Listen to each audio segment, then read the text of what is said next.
Pai querido, eu quero te entregar agora esse tempo de palavra, esse tempo agora também que vai ser ministrado e conduzido pelo Dudu.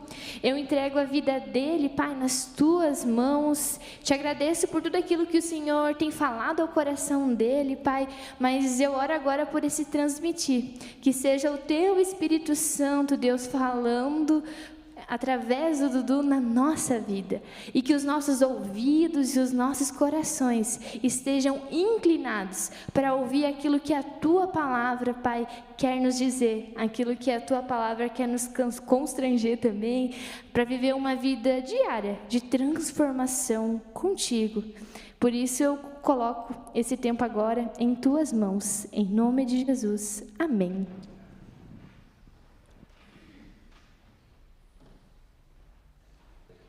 Se você já ouviu alguém falando, ou até mesmo se de repente você já usou a expressão estar mais perto de Deus. Já ouviram isso? Hoje eu quero estar mais perto de Deus. Agora eu quero ficar mais perto de Deus. Esse ano, às vezes até promessa, né? Início de ano, esse ano eu quero estar mais perto de Deus. Alguém já ouviu isso? Já falou isso? Já pensou isso? Não? Pode levantar a mão aí. Só eu? Ah não, um monte de gente já. Quero estar mais perto de Deus. O que seria estar mais perto de Deus, então? Eu parei para pensar nisso.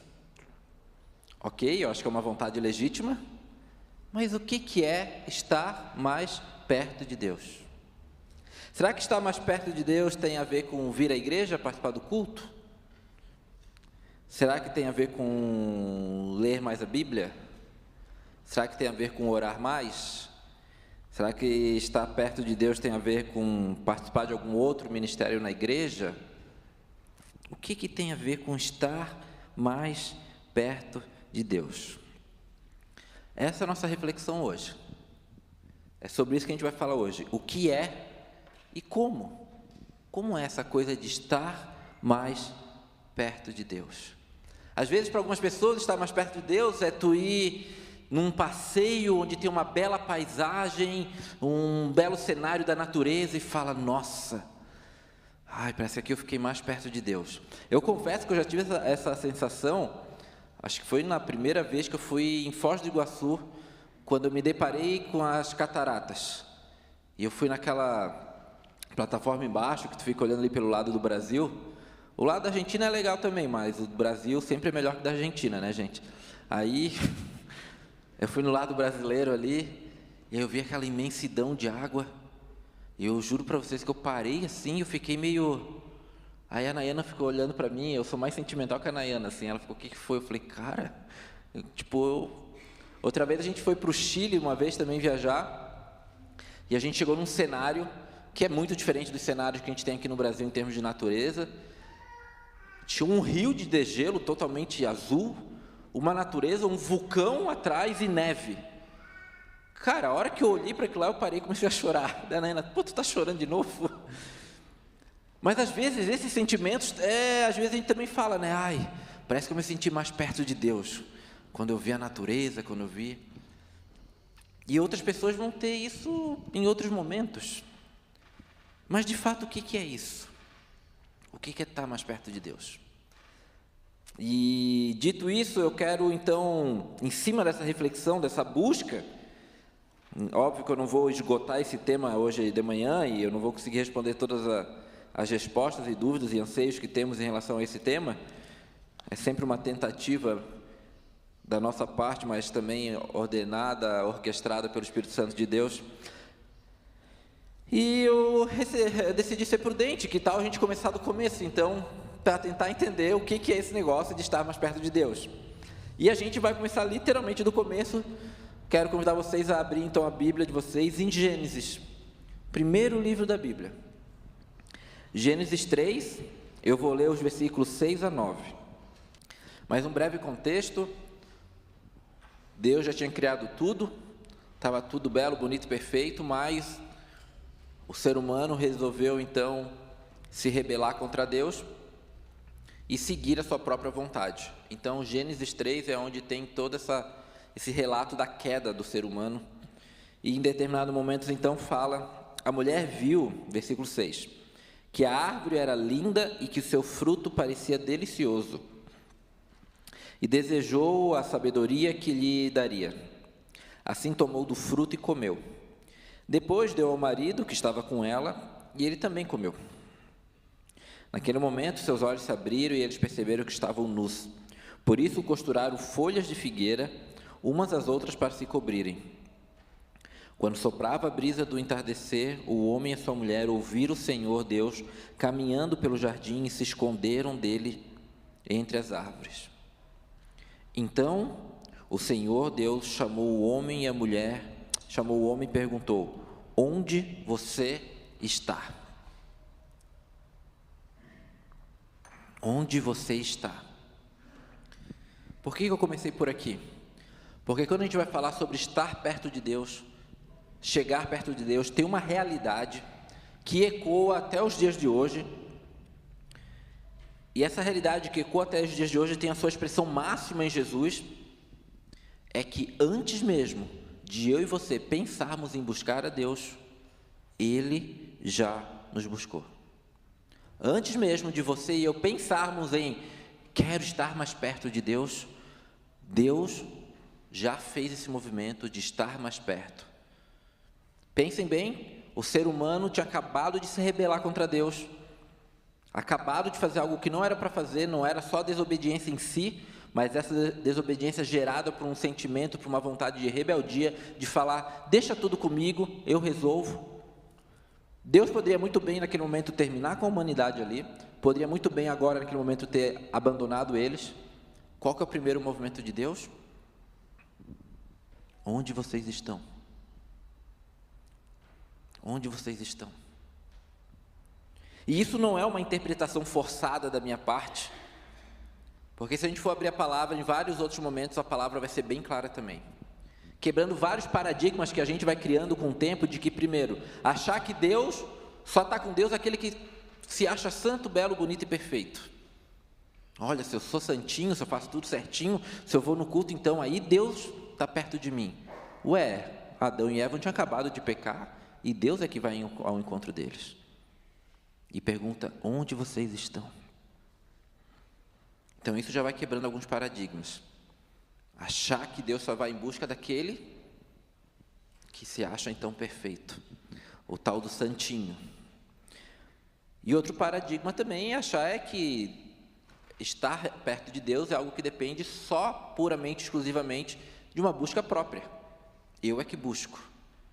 E aí a gente começa a criar categorias dentro das nossas igrejas, dos mais santos, dos menos santos, dos mais perto de Deus, dos menos perto de Deus. E aí isso começa a se tornar algo muito perigoso dentro de um corpo. Porque a partir do momento que você começa a achar que existe um mais santo, outro menos santo, quando vem um cara aqui na frente e começa a pregar, alguns vão olhar e falar, esse é o pastor, esse é o mais santo. E se o pastor não tiver maturidade, ele vai acreditar nisso. E sem a maturidade necessária, acreditando nisso, começa a fazer da igreja de Cristo a sua própria igreja. E começa a fazer da igreja de Cristo um grande movimento de massa para o seu bel prazer. Doem que vocês vão receber em dobro. Vocês têm que honrar o líder de vocês por isso, por isso, por isso. E vocês são obrigados porque nós estamos numa casta superior. Nada disso. Sim, a igreja tem pastores, tem líderes, pessoas numa posição de servir. Pessoas numa posição de entrega a Cristo, que depois se reflete na própria comunidade. E vejam como a palavra de Deus vai lidando com isso. Agora eu só vou lendo, não precisa projetar, porque são alguns versículos. Lucas 5,32, próprio Cristo falando, não vim para chamar os justos, mas sim os pecadores para que se arrependam. Todo esse papinho de que Deus só está perto de quem é belo, bonitinho, perfeito, de etnia alemã, quem sabe, né? E participante da igreja luterana do Redentor. Não. Eu vim para os pecadores. Eu vim para trazer arrependimento para pecador. 1 João 4,19, esse versículo aqui é mais direto do que isso, é impossível. Nós amamos porque Ele nos amou primeiro. Apocalipse 3:20, Na NVT, eu gosto bastante dessa tradução, ela começa da seguinte forma: preste atenção. Isso é o próprio Cristo falando. Estou à porta e bato. Se você ouvir minha voz e abrir a porta, entrarei e juntos faremos uma refeição como amigos. Quem é que bate na porta? O próprio Cristo. Ele é que vem de encontro. Antes de nós pensarmos em chegar perto de Deus, Ele veio ao nosso encontro. E isso é maravilhoso. Porque Ele não vem ao nosso encontro porque somos merecedores. Ele vem ao nosso encontro com um movimento de amor. Porque Ele sabe que ao vir ao meu encontro, o que Ele vai encontrar aqui é um baita de um pecador. Ele sabe que ao vir ao encontro do Dudu, Ele vai encontrar um cara cheio de problemas, um cara cheio de teimosias e orgulho. E mesmo assim Ele vem. E mesmo assim Ele bate na porta da minha vida e fala: Dudu, se tu abrir essa porta, eu vou entrar, a gente vai cear, a gente vai comer como amigos. Porque eu vim para ti, pecador, que requer e necessita de arrependimento. Mas aonde então que se dá e se chegar mais perto? Beleza, a palavra de Deus nos mostra que é bem clara que Deus vem ao encontro. E nós podemos receber Ele. Mas aonde isso se dá? Primeiro, nada disso seria possível se não passasse pela cruz. Sem o sacrifício de Cristo na cruz, esquece. Sem esse ato de amor do próprio Deus, e por isso que eu falo que esse chegar mais perto da gente, a sua maior expressão é Jesus Cristo, porque Ele veio ao nosso encontro, quando Ele se torna carne, Ele vai para uma cruz, para que a gente possa ter acesso ao Pai. Essa é uma das formas mais claras e a centralidade do Evangelho. É aqui que é o movimento central de Deus ao nosso favor, ao nosso encontro. Se quisesse fazer uma analogia, uma metáfora, eu diria que o barulho da marreta dando com os pregos na mão de Cristo enquanto Ele é crucificado é o mesmo som desse Cristo quando bate a sua porta.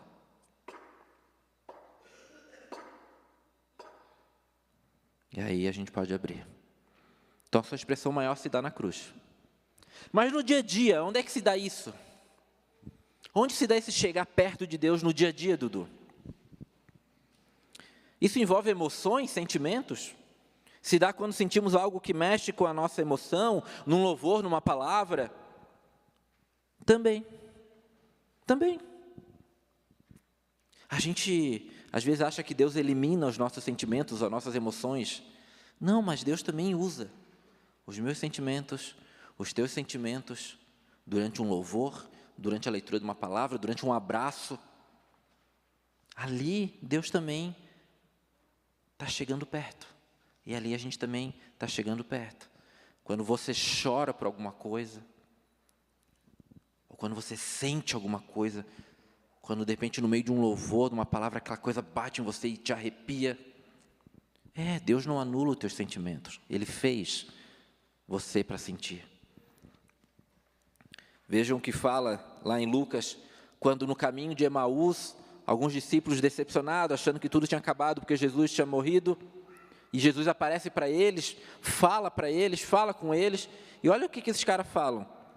Aí Jesus some diante deles e esses caras falam: não ardia o nosso coração quando Ele nos falava no caminho e nos explicava as Escrituras? Não ardia o nosso coração? Ou seja, Deus vai usar os sentimentos.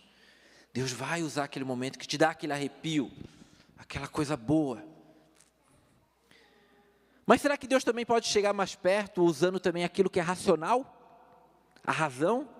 E aí a gente tem uma coisa aqui que é...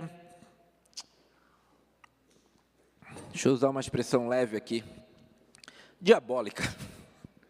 Quando a gente acha que razão e Deus são inimigos. Quando ciência é uma coisa, pensar é uma coisa, ter fé é outra coisa. Não. Porque esse próprio Deus nos fez com a condição de pensar. Então imagina, se Deus não quisesse levar em consideração a minha condição de pensar, de racionalizar a fé, Ele nem teria me feito assim.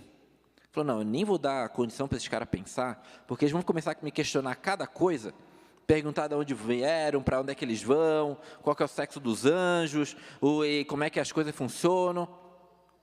Mas não. Deus nos faz com a capacidade de racionalizar, de pensar, porque se chegar perto da gente, também vai passar por isso, pela capacidade de compreender, de pensar a fé. Em determinado momento, Jesus, enquanto estava aí na terra, encontrou um cara, um tal de Nicodemos. Nicodemos era um fariseu, um cara super inteligente, sabia tudo da lei. Hoje em dia a gente poderia dizer que, quem sabe, ele seria um doutor em teologia, um cara muito inteligente, um cara que, sabe aquele que tu pergunta, ele já sabe, ele sempre tem uma referência. Nicodemos seria esse cara.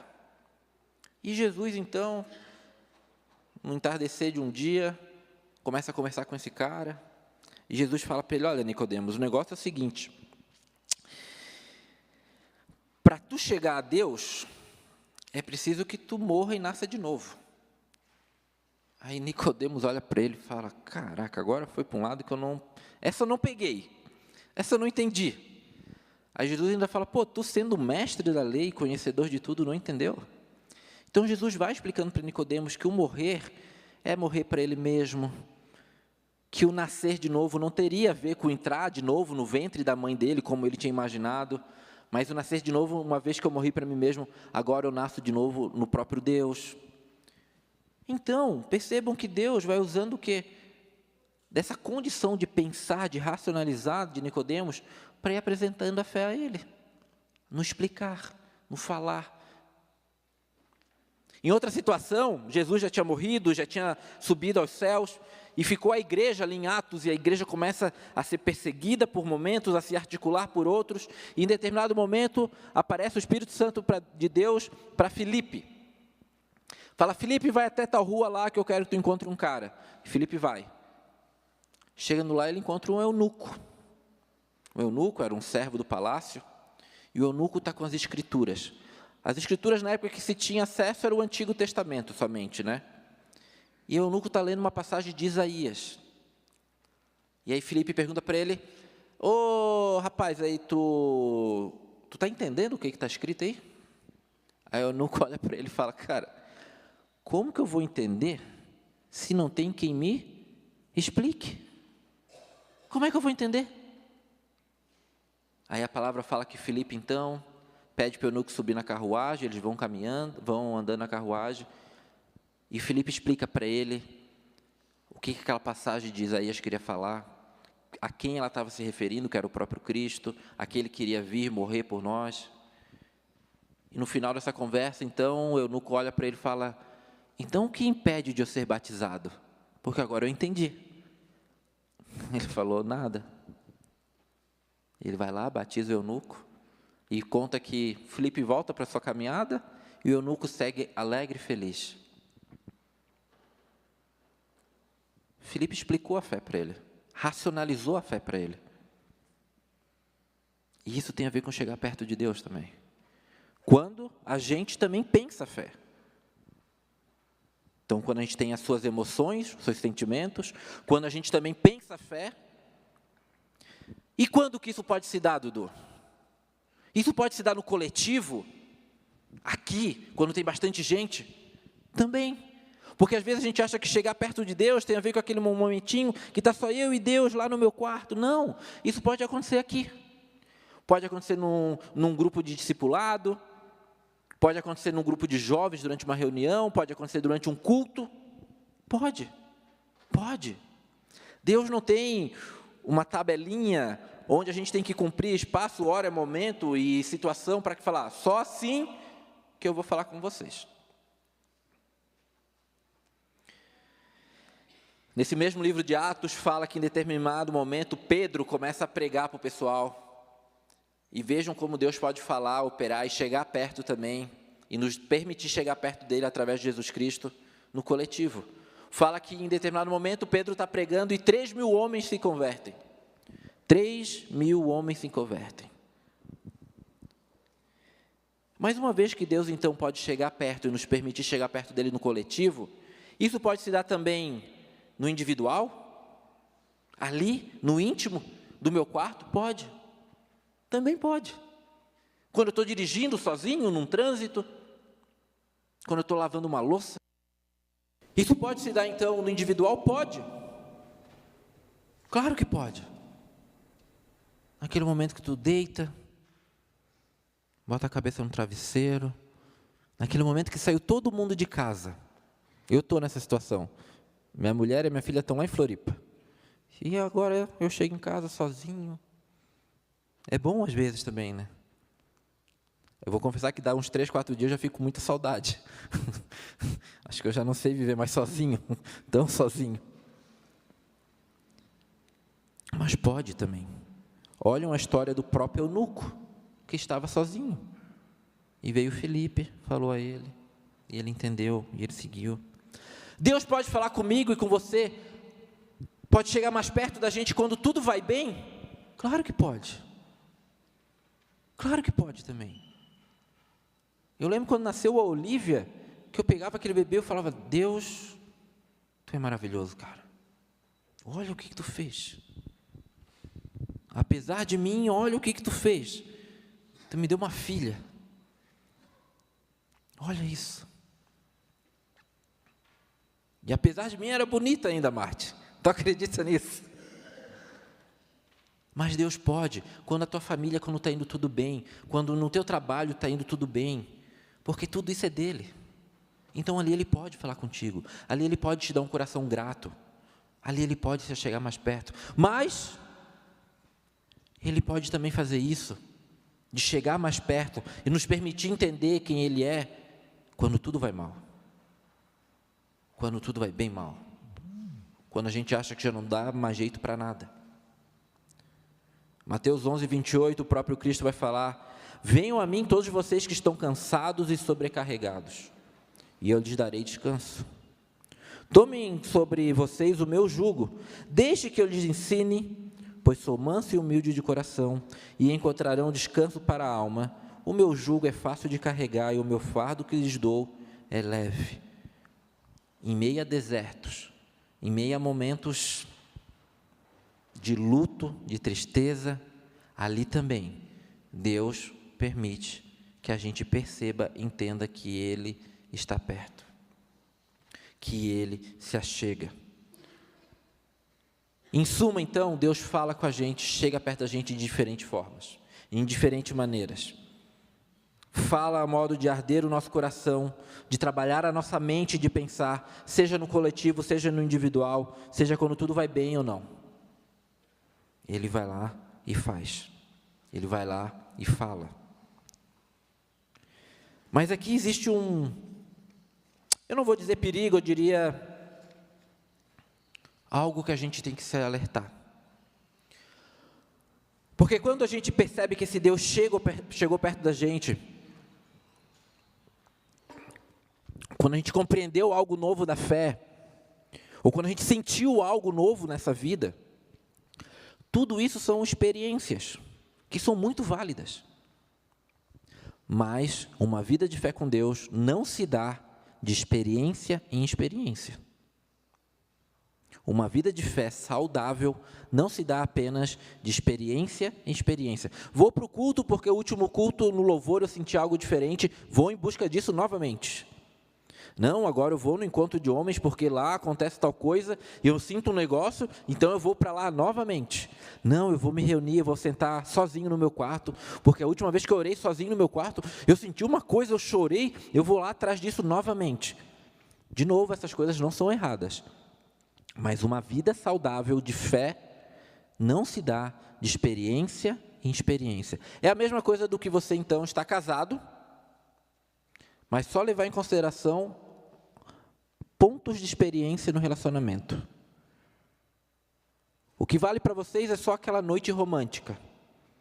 O que vale para vocês, de repente, é só aquele momento do sexo. O que vale para vocês é só aquela viagem que a gente fez para a Europa, seja lá para onde. Vamos combinar? Quem ainda é casado? Se sustenta casamento só de olhando e vivendo de experiência em experiência? Não. Não. Porque nem sempre vai ter viagem para a Europa. Nem sempre vai ter jantar romântico. Nem sempre vai ter sexo. O relacionamento com Deus é nessa linha. Tem a ver com aquilo que acontece no ordinário, no dia a dia. Tem a ver com aquilo que acontece no mais cotidiano, no mais puro cotidiano. No bom dia ao acordar, num café com um pãozinho com manteiga pela manhã, numa segunda-feira corrida às vezes, numa mensagem, não esquece de passar na padaria na volta do trabalho. Numa cobrança, amor, a gente precisa fazer uma faxina na casa. Com Deus é a mesma coisa. Esse relacionamento se dá no dia a dia. Esse chegar perto de Deus, esse estar perto de Deus, a gente tem que tomar cuidado para não transformar isso em busca de experiências sobrenaturais divinas. Porque quando eu estou em busca somente de experiências sobrenaturais divinas, quem continua sendo o centro da vida sou eu. Em busca de usar esse Deus para alimentar experiências. Enquanto o convite de Cristo na cruz é falar: Dudu, morra. E deixe que eu assuma o centro da tua vida. Aí, até aquele café da manhã com manteiga mais pura e simples, com um pingadinho, ele é especial. Ele tem outro significado. Porque não é mais o Dudu que vive, agora é Cristo que vive em mim. Aquele dia mais fatídico, numa segunda-feira, ir trabalhar de manhã, pegar um ônibus ou pegar um trânsito, ele já tem outro olhar. E aí a minha vida de fé não vira um anseio em busca de algo diferente, mas passa a se tornar então uma nova vida diante daquilo que é mais cotidiano, mais rotineiro. Um abraço passa a ser um abraço diferente. Um beijo passa a ser um beijo diferente. Um olhar passa a ser um olhar diferente. Porque agora não sou eu mais que vivo, mas Cristo vive em mim. Então, gente, como que tudo isso se dá? Como que a gente pode chegar mais perto de Deus? Tem a ver com tudo isso que eu falei. Mas, diante disso tudo, é importante que a gente permaneça nele. Permaneça nele. E não passe a viver de experiência em experiência. Como que isso se dá, então? Como que eu permaneço? Confessando Jesus como Senhor e Salvador. Porque é no ato de confessar que eu falo: Senhor, que eu morro e Tu vive em mim. Vivendo no corpo de Cristo. E viver no corpo de Cristo não tem a ver só com vir no culto. Também. Mas tem a ver com viver com as pessoas aqui. Se importar com elas no meio da semana. Ter contatos mais íntimos e pessoais, que sejam 5, 6 pessoas. Durante a semana, alimentar a fé um do outro, perguntar como é que você está. Está tudo bem? Pô, estou orando por ti, por causa daquilo. Isso tem a ver com permanecer em Deus também. Tem a ver com servir. E quando eu falo servir, não é simplesmente entrar numa escala de alguma coisa aqui da igreja. Porque às vezes vão ter coisas na tua realidade que a igreja, enquanto instituição, ministério, nem estão lá. Mas tu pode servir lá. Servir alguém, uma realidade. Mas pode servir aqui também, pode se envolver com os ministérios. Assim a gente vai permanecendo nele. A palavra fala que toda manhã a misericórdia de Deus se renova, porque toda manhã a gente precisa desse perdão. Então, uma vida de arrependimento, não de remorso, ai minha vida, de arrependimento, de constante mudança de postura, olhar para frente, eu quero viver com Cristo, assim a gente permanece. Mas sabe o que é melhor de tudo, e aí eu finalizo? É que até o permanecer nele, o ficar junto dele, é promessa dele. Não é uma coisa que ele chega perto e agora fala: agora se esforce para valer a pena. Não. Jesus, antes de subir aos céus, ele está lá e tem uma galera, uma multidão não, mas uma galera em volta dele, uns discípulos, e ele fala assim para eles: olha, toda a autoridade no céu e na terra foi me dada. Eu tenho toda a autoridade. Isso já é uma palavra de esperança no mundo e nos dias que a gente vive hoje. Às vezes a gente olha e fala: esse mundo está perdido. Olha, irmão, se tu está falando que o mundo está perdido, tu está desconsiderando que ainda toda a autoridade é de Deus. Por mais que aconteçam coisas que a gente não acredita, que a gente fique espantado, toda a autoridade ainda é dele. Portanto, ele vai falar, vão e façam discípulos de todas as nações, batizando em nome do Pai, do Filho e do Espírito Santo. Ou seja, toda a autoridade foi me dada e eu estou repassando para vocês, vão e falem de mim. Façam discípulos, acompanhem pessoas, cuidem de vidas. Ensinem esses novos discípulos a obedecer a todas as ordens que eu lhes dei. Ninguém ensina numa sentada e numa falada, né? É vida na vida. Ele está falando, vão, cuidem de pessoas, falem quem eu sou, amem pessoas. E aqui está a promessa da permanência. Quando, então, em Mateus 28, versículo 20, a última parte do versículo, ele fala, e lembrem-se disso, comunidade do Redentor, lembre-se disso. Jesus falando, estou com vocês todos os dias até o fim dos tempos. Lembre-se disso, estou com vocês todos. Eu já falei aqui, né? Vocês sabem o que significa todos, quando a gente vai pegar na língua original do grego, né? Que foi escrito, né? Todos no grego quer dizer todos também, tá? Então é todos. Naquele dia que tu achou que o chão sumiu. Até o fim dos tempos. Até o fim dos meus tempos aqui, Ele vai estar comigo. Até o fim dos teus tempos aqui, Ele vai estar com você. O dia que eu entrar no paletó de madeira, até esse dia Ele vai estar comigo. E eu esperando ser ressurreto nele e viver eternamente ainda junto com Ele. Essa é a nossa esperança. A nossa fé tem que ser baseada nisso. Não no que se acontece só aqui e deu. São todos os dias. Que você possa seguir nessa fé. De um Deus que quando a gente pensa em, eu acho que eu vou chegar mais perto dele. Ele fala, filho, a hora que tu está vindo com a farinha, eu já estou vindo com o pão pronto. Eu já estou aqui. Eu já fui para uma cruz antes mesmo de você nascer. E o meu convite é que você não tenha só uma experiência comigo.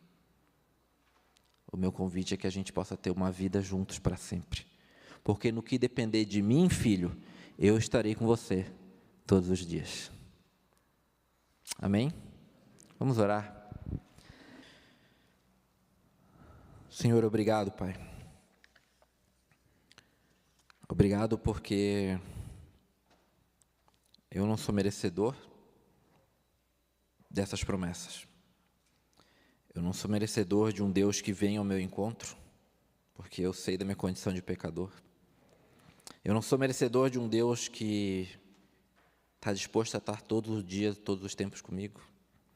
Mas obrigado porque eu sei que quando tu vai para uma cruz, Pai, tu justifica tudo isso. Eu sei que em Cristo Jesus agora, pelo seu sangue derramado, tu me olha, Deus, através do sacrifício do teu Filho, e tu pode dizer, o Dudu é justo, porque o meu filho é justo. Te louvo, Pai. Clamo, Pai, para que nós, enquanto comunidade, cada um aqui, Pai, possa viver uma vida focada em viver perto de Ti, em Ti. De modo que a cada dia a gente mate o nosso eu, para que Tu cresça, Pai. E a cada dia, Pai, a gente se torne mais parecido contigo, Pai. E estar perto de Ti vire a nossa rotina. Não porque somos bons, mas porque Tu nos amou primeiro.